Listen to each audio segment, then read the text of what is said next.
প্রিয় দর্শক, আসসালামু আলাইকুম। আমি গেছিলাম আমার ফুপুর বাড়িতে বেড়াতে। তো গ্রামের বাড়ি, এর চাইতে ভালো ঘর তো কোনো সম্ভাবনা নাই। আর তারা হচ্ছে কি যে, হ্যাঁ, এটা আমার ফুপুর শাশুড়ি। ওখানে বিছানা থেকে উঠতে পারে না, লড়তে পারে না, ওখানেই শুয়ে থাকে। দাদিটাও অসুস্থ, পায়ের ব্যথা, ও ভালো করে চিকিৎসাও করতে পারে না। তো হচ্ছে এটা আমার ফুপুর বাড়ি। এই দেখুন সব কিছু মনে করেন যে কি জানি আর কি হয়েছে। এটা ফুপাইতে বোন হয়, এটা আমার ফুপু। কারেন্ট নাই, হচ্ছে কি যে এরা রান্না করছে। আমার জীবনে কারেন্ট না, আমার কাজ নাই।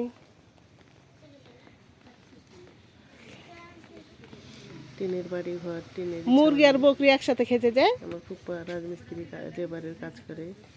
হয়েছে তো। তো আমাদের কি তরকারি রান্না করছো? একটা লাইক সাবস্ক্রাইব, একটা শেয়ার, কি তরকারি রান্না করছো বুবু? আর দেখাও একটু, দেখাও একটু তরকারিটা।